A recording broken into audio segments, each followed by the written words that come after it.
Hare Krishna, Hare Krishna, Krishna Krishna, Hare Hare, Hare Rama,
Om Namo Bhagavate Vasudevaya.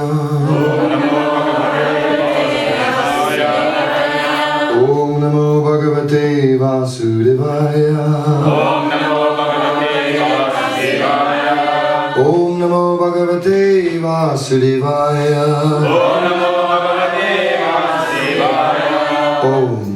Bhagavate Vasudevaya.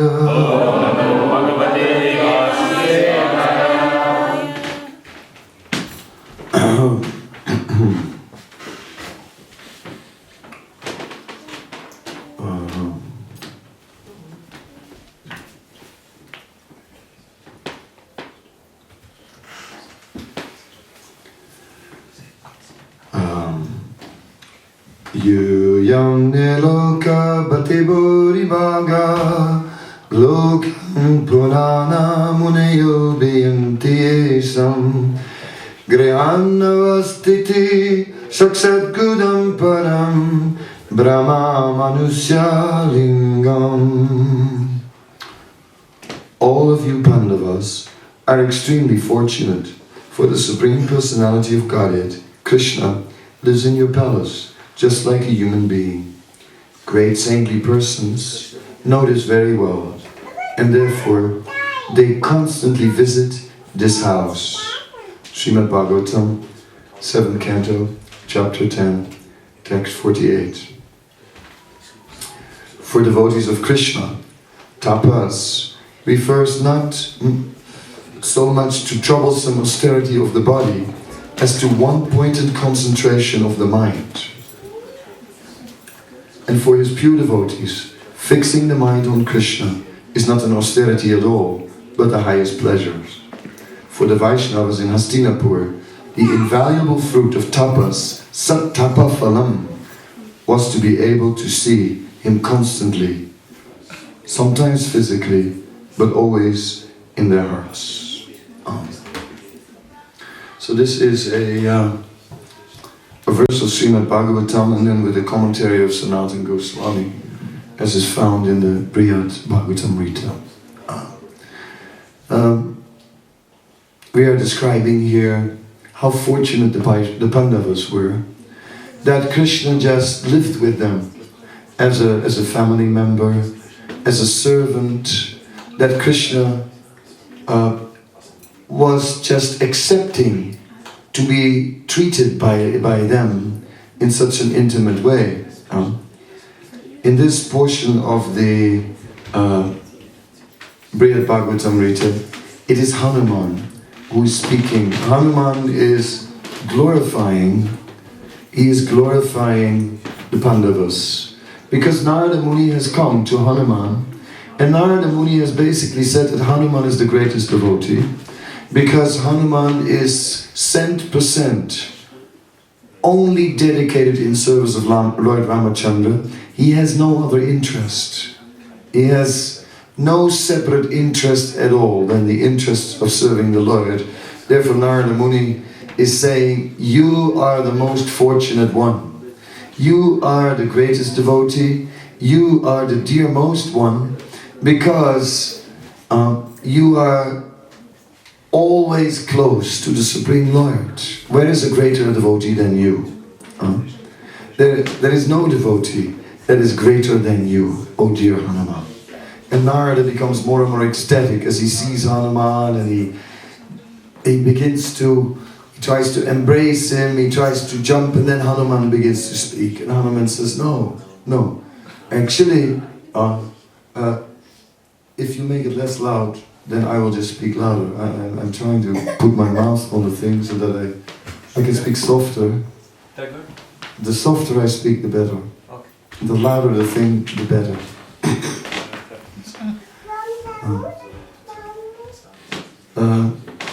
So Hanuman began to point out that actually he did not get much mercy at all of the Supreme Lord. He was saying that the Lord only for a very short time, only in a few meetings, gave me his association. He said, actually, mostly I'm living in separation of the Supreme Lord.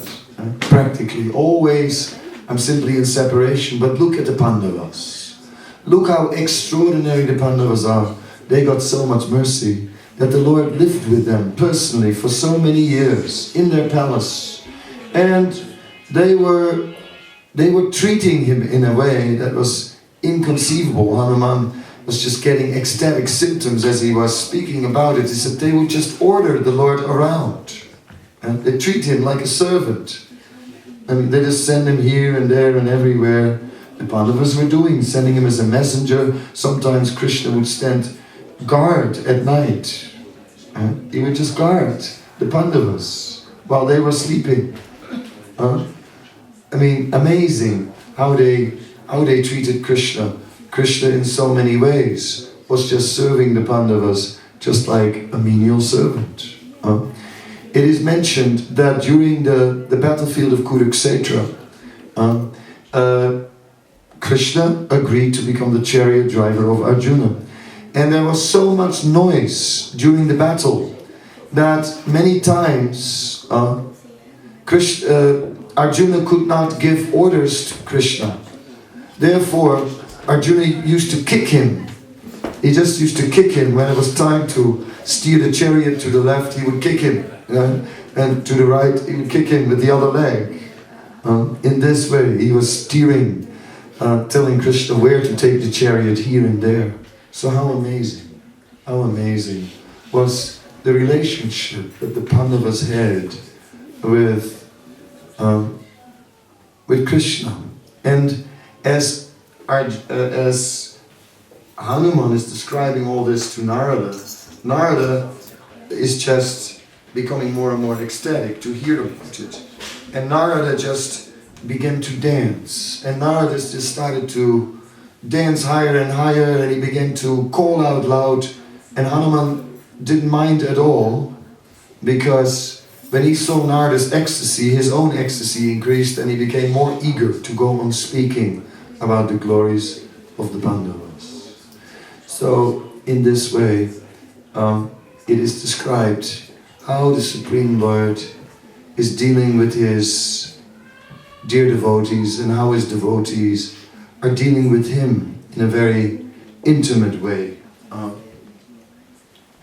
Sanatana Goswami then, in his commentary, made that interesting statement about austerity. And he was saying, for devotees of Krishna, tapas or austerity does not refer so much to troublesome austerities of the body as to one-pointed concentration of the mind. And that is really nice. That our austerity is one-pointed concentration of the mind. When I read that sort of struck a chord with me, because we often speak about how difficult it is to fix the mind during chanting, inattentive chanting. But I think it's not just inattentive chanting, it's inattentive living. We are guilty of inattentive living. Everything we do is just we just do it automatically, inattentive. We don't remember Krishna in every situation. If simply every situation was focused on Krishna.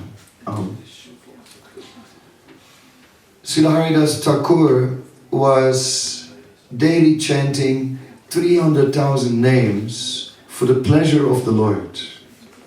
Can you imagine? For the pleasure of the Lord. I mean, that's the part that sort of strikes me. For the pleasure of the Lord. All 300,000 names for the pleasure of the Lord. I could think many other reasons to chant for. I could think I'm chanting just to avoid another birth in the material world. That would be a good reason for why I'm chanting. Another reason why I'm chanting is, well, I hope that with it I will dissolve a lot of bad karma, because I've had enough trouble with my karma so far, and I hope that it will be burned up quickly by this chanting. Another reason why I would find motivation to chant is that I heard that when you chant, you get a spiritual experience, and I wouldn't mind having one. That's another reason why I chant. So many reasons I could find to chant, other than for the pleasure of the Lord. So, and then all 300,000, and I was thinking, we are lucky if we chant one name for the pleasure of the Lord, or 10 names out of our 16 rounds. If we would chant one round out of 16 for the pleasure of the Lord, whew, that would be pretty good. That would be good japa. That would be a successful japa retreat. And it's so, now in this day and age, we've had in recent times so many japa retreats, and being a terribly non-romantic, practical person who is always with 2 feet on the ground, me, right? I often think that yes, japa retreats are great, but everyday life is not a japa retreat. You know? The day after, I'm thinking about the day after the japa retreat is probably one of the worst japas in the year because you know you're exhausted from the 64 rounds and everything else, and then you have to drive home and you have to pack in the morning, and somewhere or other. Then the next day you chant your rounds in the car, probably, while driving or whatever. That's just what happens.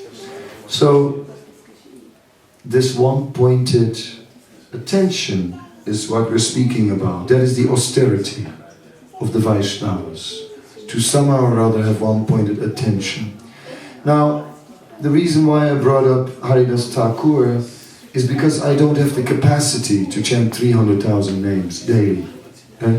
Even one day is an inconceivable number, but maybe one day if one pushes very hard, one can chant. But for the pleasure of the Lord, I don't know. But then the second day again, even to chant 64 rounds every day is quite a task. It's a task. One has just finished and then already you have to start again. It goes like that. Haridas Thakur was in that way, constantly chanting. So, therefore, for us, somehow or other, in order to get to this one-pointed attention to Krishna, we need a great variety of activity. Therefore, Srila Prabhupada would speak about devotional service in general. A great variety of activity is in reality what keeps us somehow or other connected to Krishna. As Srila Rupa Goswami says, Yena tena prakarena mala Krishna nisevi, somehow or other. He says, somehow, Yena tena prakarena means in somehow or other, in whatever condition, somehow or other, fix the mind on Krishna. So this is interesting, I think, because it's more realistic. It brings it closer to home, something that we can possibly do. So, indeed, we see that Srila Prabhupada created a great variety of activities. He mentioned that we are not accustomed to, Western people are not accustomed to sit so long, to chant so long. It is difficult. And Prabhupada arranged so many practical activities to engage in, so many services, and so on. And Prabhupada just again and again glorified devotional service. Somehow or other, do some devotional service. And that is the key. And there are so many different varieties of activities. And that is really the strength of our movement. Although japa is the most important, or chanting Hare Krishna rather, is the most important devotional service. And Srila Jiva Goswami mentioned that all service must be followed and preceded by the chanting of the holy name. Still, to come to the platform of Kirtaniya Sadhari is very difficult. And maybe by most of us will not be attained. And therefore, I kind of feel if I would give a lecture about the importance of getting to that stage of Kirtanya Sadahari, to the point that we can always chant Hare Krishna, then I would think that that would be a lecture that would maybe inspire to chant more, but still I think after a while we would fall short. So I'm careful not to emphasize a point that is too difficult to attain for us. I could also give a lecture on Vraja Bhakti. After all, I was also long time in Vrindavan, and naturally I've also read plenty of such literatures, because it's certainly very inspiring to read about the residents of Vrindavan. When I hear about Srimati Radharani, I am amazed. I'm amazed because, for example, she said that she gave up sleeping, because she said that after Krishna left, that sleep also made her forget Krishna. So then she just decided to stop sleeping altogether. That is something that I've never managed to do. Even last night I didn't stop sleeping, or in spite of the 1st of August, I managed to somehow or other sleep. Because I like sleeping, although it is tamagun. I know it's in ISKCON, it's a terrible thing to confess, right? I know I'm fallen. I am probably just still a resident of this age of Kali, but I like sleeping. I do. What to do? So it's to say that we have to give up sleeping. I don't know if I can do it this lifetime. I don't know. Unless Krishna empowers me to do things that are impossible, a lame man climbing mountains and so on, maybe then, but otherwise it doesn't seem anywhere near to me. Srimati Radharani's love is like a mirror, and she mirrors the qualities of Krishna with that love.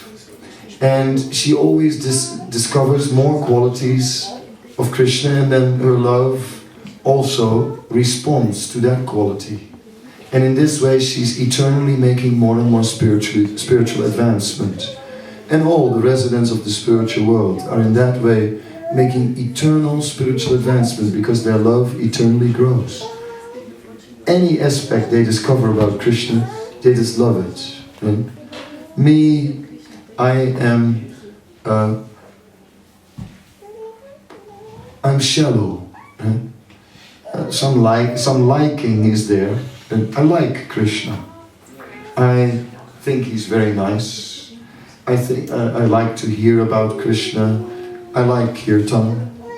I do. I like also dancing, but I can't dance for 72 hours like Vakreshwar Pandit. So whenever I hear about the eternal associates of the Lord, I'm always inspired, but then I feel that I'm falling short. So when I hear about the glories of Vraja Bhakti, then after a little while I get discouraged, actually. It inspires me at first, and then after I go deeper and deeper I get discouraged, because I realize that I fall short, but I'll never get there. It's just not me. And therefore, and I have the suspicion that it's also not really so many others. Because I think that there is a whole different mechanism for us.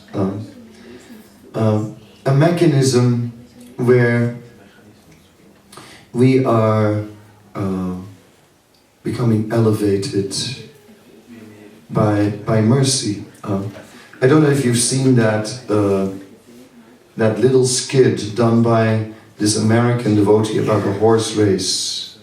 But if you haven't seen it, then you look on Google, right? And you Google horse race and Prabhupada's mercy. You can write it down. And you'll find there, I'm going to imitate it, but it won't be as good because I haven't got the script in front of me. I just do it off the top of my head and I can't remember anything. But basically it's a horse race, and pure devotional service is starting out well in the race. Pure devotional service is ahead, right? And supported by sense control and steady chanting japa. And chanting japa, pure devotional service, and sense control are in the lead. But then from the left comes material desires, nasty darn material desires in the attack, moving forward, moving up. Then, inattentive chanting takes the side of material desires, comes hand in hand, comes in. Inattentive chanting is just overtaking, chanting japa, steady japa, and japa, spaced out is appearing, and coming forward.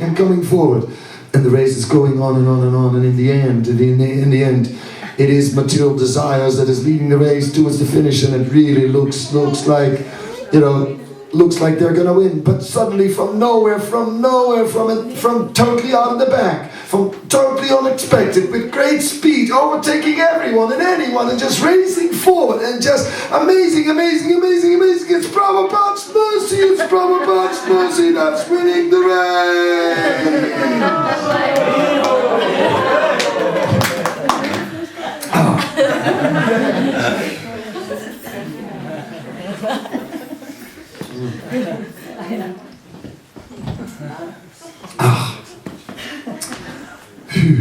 What more to say after that? Yeah, so I like that.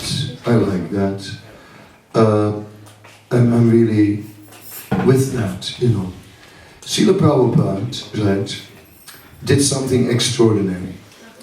Namely, he gave us, instead of 64 rounds, he gave us 16. Now, Sri Chaitanya Mahaprabhu, he said that that he will only accept the offerings from a Lakpati. It's Chaitanya Bhagavat. A Lakpati means 100, who has 100,000, or one who chants 100,000 names, 64 rounds. So, but Srila Prabhupada just brought it down to 16 rounds, and he made it very clear. He said, and Dinabandhu will confirm it, because it is Dinabandhu who is quoted in the memory book. You can ask him live now. Dinabandhu was in Portland, and Srila Prabhupada said that if you chant 16 rounds and follow 4 regulative principles faithfully, that then at the end of your life you'll go back to Godhead. And Prabhupada said, I guarantee it, 3 times. So how does that work? I've thought about this deeply, because somehow or other, by fate, by destiny and mercy of my spiritual master, I became an initiating spiritual master, and I'm initiating people and basically promising to take them back to Godhead if they chant 16 rounds and follow 4 regulated principles. And how in the world am I going to do that? How do I think, arrogant as I am, that I have the capacity to deliver people when I ask them to chant 16 rounds and 4 regulated principles and take them back to Godhead? How do I, think in the world that I can do that? How? I figured it out. I'll tell you how. It's like this. It's because Prabhupada promised. He promised that if if you chant 16 rounds and 4 regulative principles, then you'll go back to Godhead. So in one lecture, Prabhupada speaks about Hiranyakasipu and how Hiranyakasipu got did all the austerities, standing on his toes, and what did he not do? And then comes Lord Brahma, and he gives him the benediction. He asks for immortality, can't give what I don't have, asks for something else, all right, that I may not die inside, outside, not in the day, not in the night, not and so not by any animal, not da da da da da. And then Lord Brahma grants it. So then we see Risi Uchu, Prabhupada says, the saintly personality said, when the saintly personality speaks, then the Lord will uphold his words. So, Prabhupada said, so, if the saintly person says, chant, if you chant 16 rounds or follow 4 regulative principles, you will go back to God, then you must go. He says, then you must go. So, it is on the strength of the promise of Prabhupada. Prabhupada has promised, if you chant 16 rounds, 4 regulative principles. Now, how does it work? Well, basically something like this. At the end of our life, they will look at our performance and they'll look at it and think, oh my God, Kadamba Kanana Swami, can we let him go to the spiritual world? Many will say, maybe it's really better if he does it one more time. Maybe we shouldn't let him pass. And just at that time, someone said, no, wait a minute. This is one of Prabhupada's men. Oh, Prabhupada's men? Okay. Let him go. Let him in. Yeah. So, this is more or less the dynamics. It's understand. I'm not making this up. If you think about it a little bit, you can understand that this is actually how it works. How this magic 16 rounds and 4 regulative principles work. We don't have Krishna praying. We're not so advanced, but we're sincerely and faithfully following them. It is Krishna who takes us back. Guru Krishna Rupahaya Shastri Praman Guru Rupa Krishna Karena Bhaktagan. It is said in Adi Lila 1:45, Chaitanya Charitamrita, that Krishna, through the Guru, is delivering the disciple. So that is interesting. Who is delivering the disciple is a big question in the whole Guru Tattva issue. One big question is, who is actually delivering the disciple? It's a crucial question. Because if it's the Guru who is delivering the disciple, well, then we look, what is his qualification? If the Guru is a via media and Krishna is delivering the disciple, okay, then it works a little different. So Chaitanya Charitamrita Adi Lila 1:45 is very important because it establishes that it is Krishna who is delivering the disciple through Guru. And we also see the painting that, you remember that old painting of the devotee in the ocean of nescience and Krishna coming to pick him up. And it's Krishna. And of course we see many other, Dhruva Maharaj, it's the Lord who comes to deliver him. Not the Guru, it's the Lord. Yes, so the Lord delivers the disciple, and that is interesting through the Guru. The Guru must be the via media. It is, the Guru must have purchased Krishna by his service. Mukti darati bhakti na karichit. Liberation I will give you, Krishna says. I will give you. You want liberation? Here, take it. Bhakti, I don't have any. I didn't see any bhakti. Where is the bhakti? Behind your back, Krishna. You're hiding it. You have this bhakti. Oh, you mean that what I have behind my back? Yes, Krishna, that you want that. What you have behind your back. That I'm not giving so easily. Mukti dadati bhakti na karichit. For that, because with bhakti you will purchase me, Krishna says. So Krishna doesn't so quickly give pure devotional service. So with all the devotional service that we do, every little bit of service, whatever service it may be, every little bit, even if you say, can I help in the kitchen? Yes. Even if you say, can I carry the books for you, Navida Nirada? to the car, any little bit of service, right? That all purchases Krishna. This whole spiritual bank balance idea is nice, but the truth, that is a metaphor. That is a metaphor. But what is really happening is Krishna is being purchased. Krishna is personally being purchased by the service. Therefore, when you see a Vaishnava, and you look at this Vaishnava and think like, no, look at this Vaishnava. What kind of Vaishnava is this, you know? Really, you know, is this a Vaishnava? I know, you're all looking at one and thinking like that. But you should know that behind any Vaishnava, Krishna is standing behind him. And Krishna is smiling with full appreciation for all the service that Vaishnava has done. And if you remember that, well then it's a little more difficult to criticize the Vaishnava. Because you see Krishna smiling, okay, and say some nice things then maybe. So anyway, a Vaishnava has purchased Krishna. Each Vaishnava has purchased Krishna's attention to some extent, Krishna's mercy to some extent. But a Vaishnava like Prabhupada, he's purchased Krishna completely. What is Krishna going to do? Huh? He is Sri Krishna Akarsani.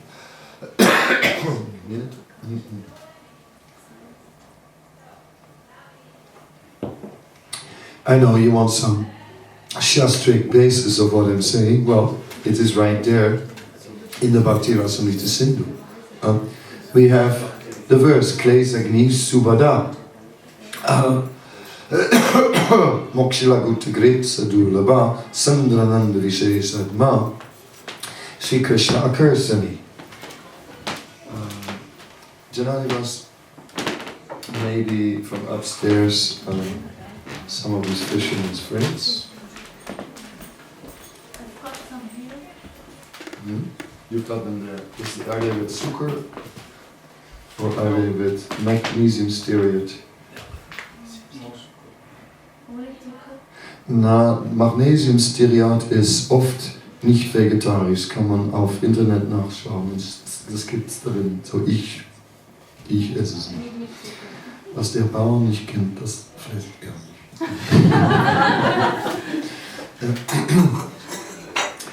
No, so I'm sorry, they're suspicious. Mine are pure veg.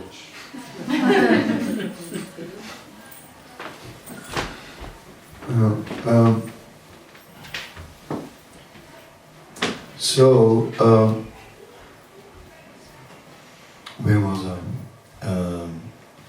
Proof. I was at proof. Yeah. Praman. Yes, I'm back. So, Sri Krishna Akarsani. There in the Bhakti Rasamrita Sindhu, it is explained that every devotee, even the neophyte devotee, when engaging in devotional service, is immediately getting the benefit of Klesagni, that suffering is destroyed. And this is very rarely attained, but can be attained by any devotee. So every devotee gets rare mercy from Krishna. Then it is said that still more advanced devotees, they get happiness which is beyond the happiness you get from liberation, moksha gutta krit. And then, no, I said it wrong in the beginning. Klesagni subhada. Klesagni, every devotee is relieved from suffering and everything is auspicious.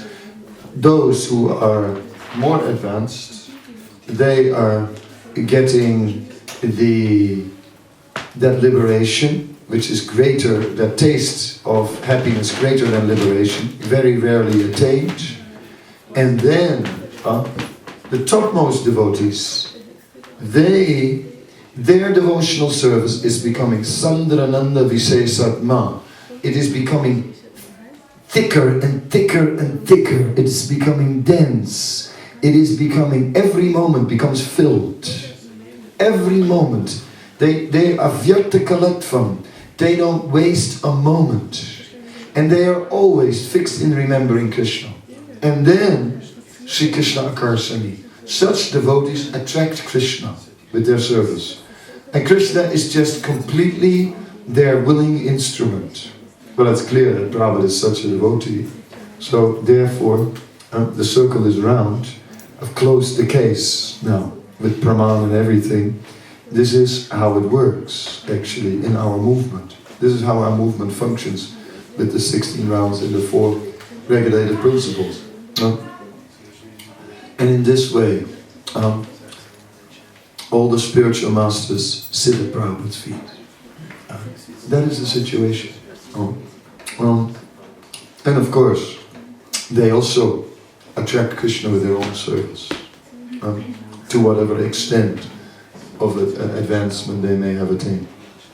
But this is how it works. So, therefore, this horse race and Prabhupada's mercy is really significant. It's like something very, very, it's nice.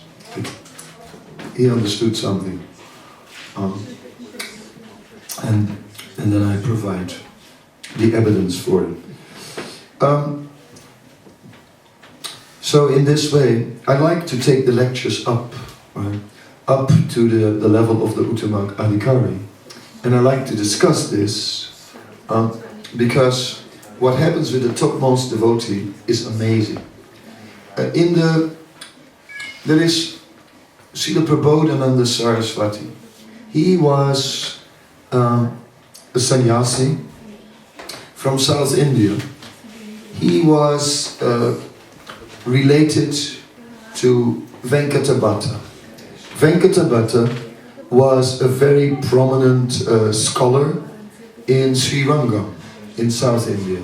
Sri Rangam, a very large famous temple in the Sri Sampradaya. So there, Sri Chaitanya Mahaprabhu stayed there 4 months during the rainy season. And Sri Chaitanya Mahaprabhu began to have daily discussions with Venkatabhatta and gradually turned Venkatabhatta's mind to Vrindavan and to Gaudiya Vaishnava conclusion, the worship of Radha and Krishna in Vrindavan. And Venkatabhatta's son was Gopal Bhatta, who later became one of the 6 Goswamis when he grew up. So Gopal Bhatta as a boy was serving Sri Chaitanya Mahaprabhu, and his uncle was Prabodhananda Saraswati. And Prabodhananda Saraswati was a sannyasi in the Sri Sampradaya, and he also became changed by Sri Chaitanya Mahaprabhu. He became a complete devotee of Chaitanya Mahaprabhu.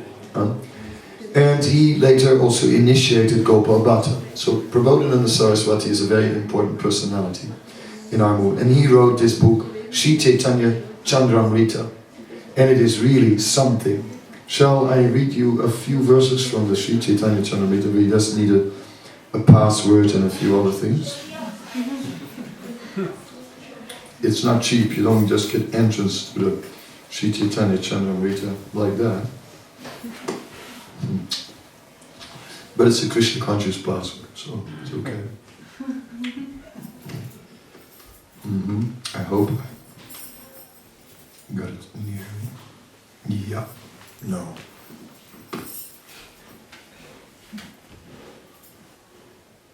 I do.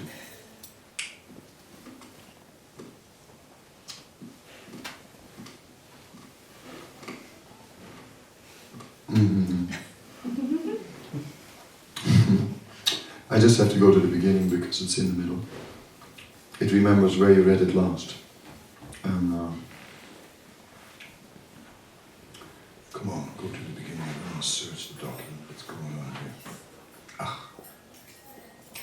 Excuse me, this is whenever you work with anything electronic, then your true identity is revealed. And I'm a klutz. A klutz is a hopeless case.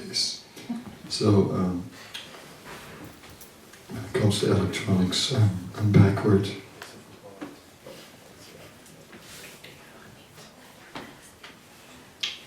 A few things he said. He speaks about himself with great humility, and here he's speaking about himself as being fallen. I am chained by sinful desires. I've fallen into the painful ocean of repeated birth and death. The sharks and crocodiles of lust and anger are devouring me alive. I have no shelter. O Lord Chaitanya Chandra, please rescue me. Please give me the shelter of your feet. So it's an intense verse. The sharks and crocodiles of lust and anger are eating me alive. And I have no other shelter. Please give me shelter at your lotus feet. So he's not just asking, my Lord, please give me shelter at your lotus feet. I have no other desire than the shelter of your feet. No, it's a little more intense. The prayer is getting quite intense. So he's very intense. Oh Lord Chaitanya Chandra, if you place your merciful glance on me, then even though I am a great fool, the wonderful path of pure devotion, which is sought by Shiva, Sukadev, Uddhava, Narada, and other great souls, will not be far away. Where is costless mercy? Where is wonderful transcendental opulence? Where is love for the devotees? O Lord Krishna, where are these virtues present? In the same way they are present in your feature as Lord Gaura.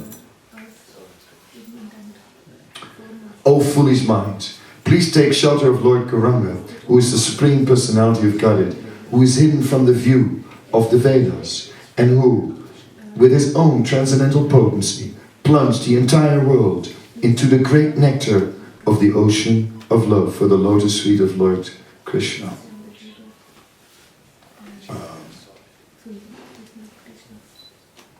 Let me see, I really want something else. Okay, now I'm going to do it. Yeah, I did it. Pushed the wrong button before, but now I pushed the right button. Now a few more clicks, get to the beginning. Because he begins kind of a little fired up.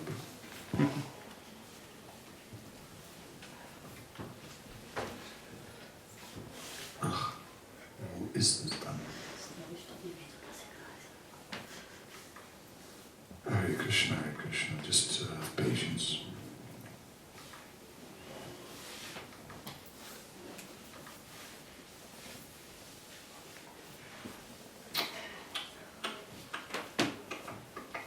Should be in the first chapter. Yes. What benefit did the world attain when Lord Ram, Lord Nrsimha, and many other incarnations of Godhead killed so many Rakshasa and Daitya demons? How important is it that Lord Kapila and other incarnations revealed the path of Sankhya and Yoga? How glorious is it that Lord Brahma and other guna avatars create, maintain and destroy the material universes? How auspicious is it that Lord Varaha lifted the earth from the Garbhodaka ocean? We do not consider any of these activities to be very important. The most important thing is that Lord Chaitanya has revealed the great splendor of pure love of Krishna. Let us glorify that Lord Chaitanya Mahaprabhu. So this is amazing, because here is someone from India, right? It's not from the West, but is a respectable Swami from South India 500 years ago, saying, what benefit did the world attain when Lord Ram, Lord Nrsimha and many other incarnations of Godhead killed so many Rakshasa and Daitya demons? You can imagine what people were thinking. Even now, some people may think, oh, how can he speak like this? But if one reads more careful, then one actually reads that he says that he doesn't blaspheme Lord Ramachandra, he simply points out the killing of demons. That is one thing. That's not the essence. The essence is to give this rare love of God. So, how does it compare? Therefore, no incarnation gave what this incarnation gave. He didn't come to establish Dharma in the world, which is certainly an important thing. But he came to do more. He came to give love of God. So just a taste of Prabodhananda Saraswati, just so that you understand what kind of a devotee we're dealing with. I mean, he was one-pointed, totally fixed on Lord Chaitanya. He was completely fixed on this Krishna Prem. His whole mind was Krishna Prem, not interested in anything else, not interested in punya, not interested in anything, only Krishna Prem. That kind of a devotee. So, at one point, he explains, he said something interesting about Bhav. Don't know exactly where that verse is. He says that when one attains Bhav, that Krishna appears in the meditation. And this is something very significant.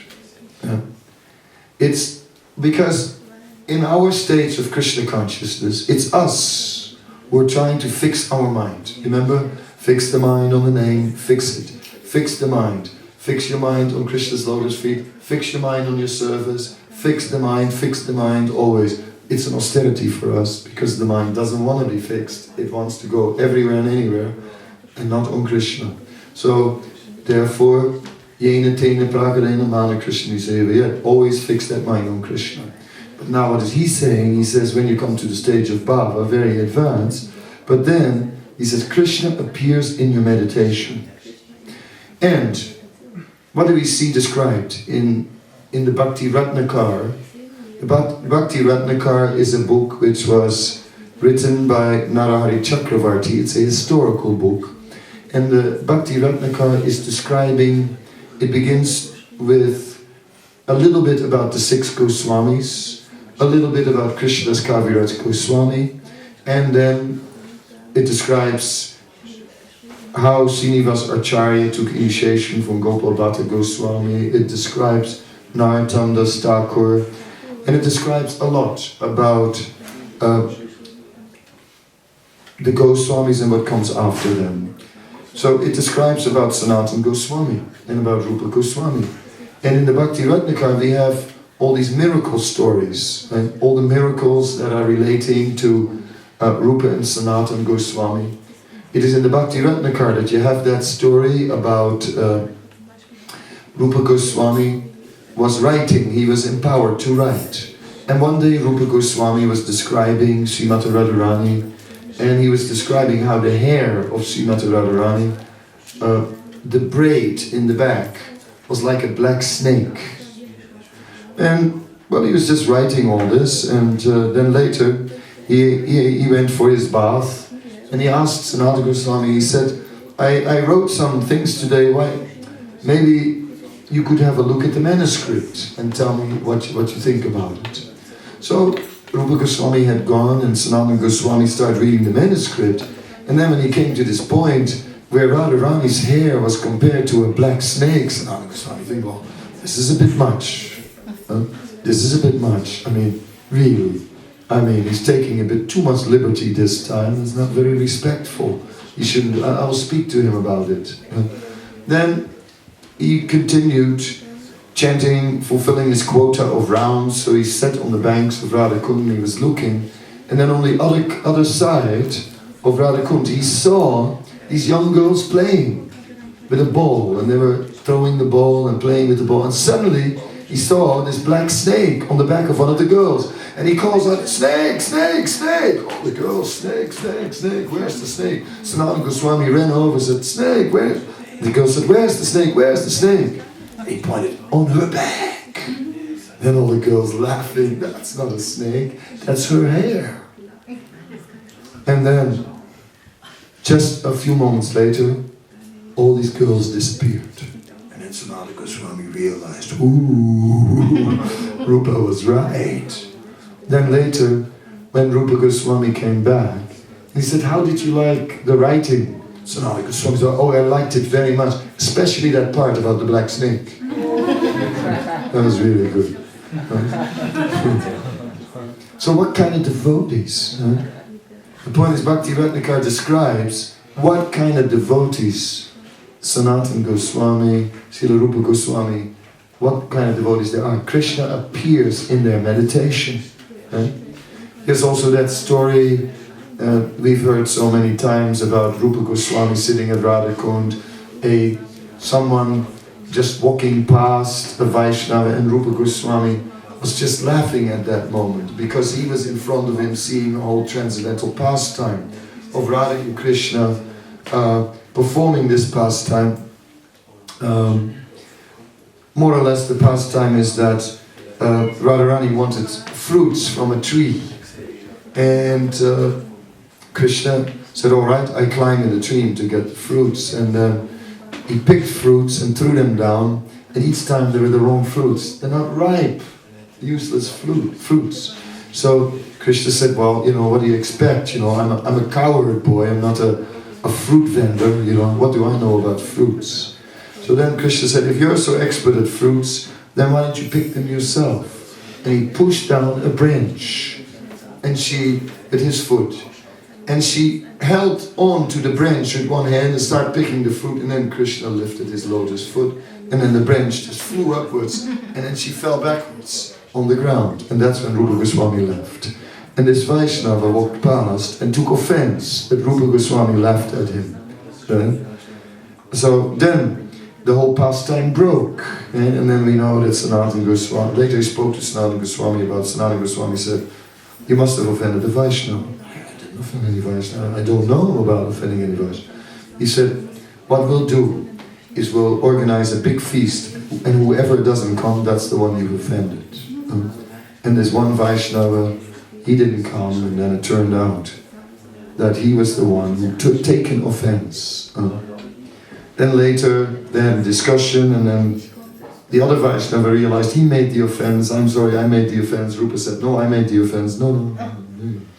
Whoever, they paid obeisances, and then they both saw the pastimes of the Lord continuing in front of them. So it is described in Bhakti Ratnaka. So, what amazing devotees they were. The Lord was manifesting in their meditation. Right?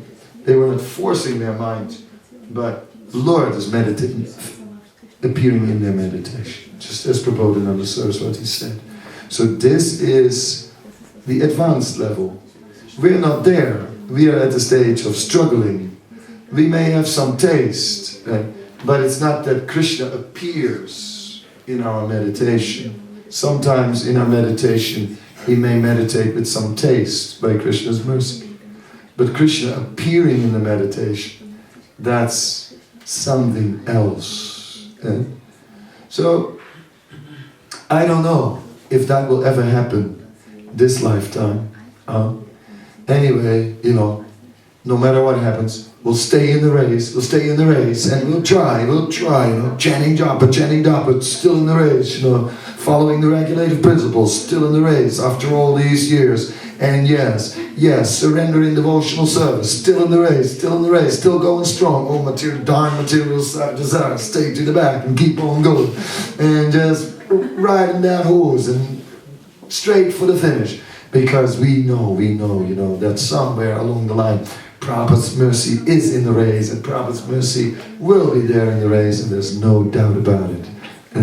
So in that way, we have great faith that even although Krishna doesn't appear in our meditation, that's still at the end of it. Anyway, let him go. One of Prabhupada's plans, just let him go.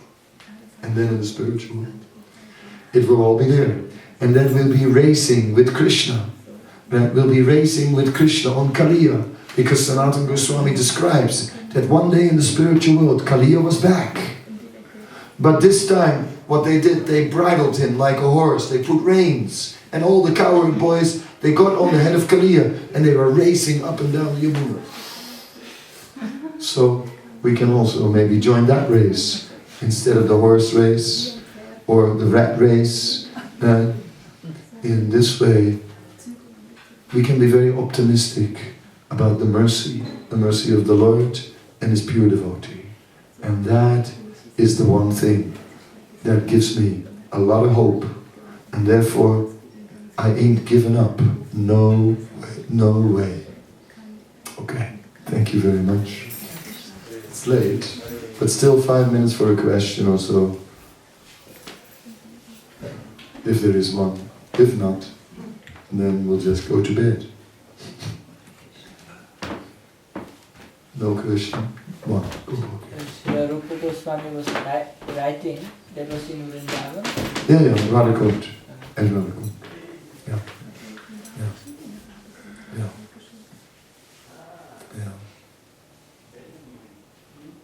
Yeah, they were both at Radhakot at that time, when that pastime took place. Yeah, so these 6 Goswamis are really like amazing personalities, just amazing personalities, and it's like Srila Prabhupada is just an amazing personality. And before we go to bed, I'll just tell you one dream I had in the 80s. In the 80s, there was a lot of, well, there were these big gurus in our movement who were very, very prominent. And one day I had a dream, or one night rather, I had a dream. And in that dream, Prabhupada was walking, but he was very, very large, huge. His head was touching the clouds, and he was walking very aristocratic. And then in the front of his cloth there was a pocket, and there were all the leaders of ISKCON, and they were looking over the edge, and some were saying, we should go this way, we should go that way. And Prabhupada was just walking, sometimes looking down. And this dream, well, put a lot of things in perspective. So, may you have sweet dreams tonight, and appreciate the special mercy that we got. Prabhupada's mercy. Hare Krishna. Srila Prabhupada ki.